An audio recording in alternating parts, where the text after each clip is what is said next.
కుంభరాశి వారికి ఈ విశ్వావసునామ సంవత్సరం 2025 ఉగాది పండుగ నుండి మళ్ళీ ఉగాది పండుగ వరకు ఎలా ఉంటుంది అంటే బాగుంది, యోగదాయకముగా ఉంది అని చెప్పవచ్చును. ఆదాయం 8, వ్యయం 14, రాజపూజ్యత 7, అగౌరవము 5. జాగ్రత్తగా ఉండాల్సినటువంటి అవసరము ఉన్నది. ఆలోచనలతో నడుచుకోవాలి కానీ మంచి మంచి ఆలోచనలతో, కానీ బంధువులను ఒక మాటని బంధువుల మీద కోపముతోనో బంధుమిత్రుల మీద కోప్పడితే లాభము లేదు. అనవసరమైనటువంటి ఇబ్బందులు, అధికమైనటువంటి ఖర్చులు తప్ప మనశ్శాంతి అనేటువంటిది కొంచెం లేకుండా ఉంటుంది అని అనిపిస్తుంది. కీర్తి ప్రతిష్టలు తగ్గుతాయేమో అనేటువంటి భావన కలగవచ్చు కానీ ఎక్కడా తగ్గవు. అయినా దైవానుకూలముతో మొండిగా ముందుకు వెళ్ళటం అనేది జరుగుతుంది.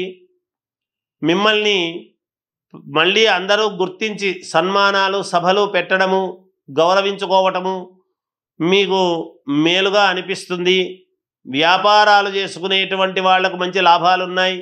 ఉద్యోగాలు చేసుకునేటువంటి వాళ్లకు శాలరీ పెరగటము కానీ ఉన్నతమైనటువంటి స్థితికి వెళ్ళటము కానీ జరుగుతుంది.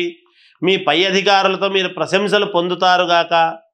పోలీసులకు, డాక్టర్లకు చాలా అనుకూలవంతముగా ఉన్నది. అధికమైనటువంటి శ్రమ కూడా ఉంటుంది గాక వీళ్లకు. విదేశాలకు వెళ్ళే వాళ్ళు వెళ్ళవచ్చును, అక్కడే స్థిరపడాలి అనుకునేటువంటి వాళ్ళు స్థిరపడవచ్చు. కుటుంబంలో అనేక రకాల మార్పులు అనేటువంటివి జరుగుతాయి. అలాగే సినిమా రంగంలో ఉండేటువంటి వాళ్లకు యోగదాయకముగా ఉన్నది. టీవీ సీరియల్స్లో నటించేటువంటి వాళ్ళకు కూడా బాగుంది.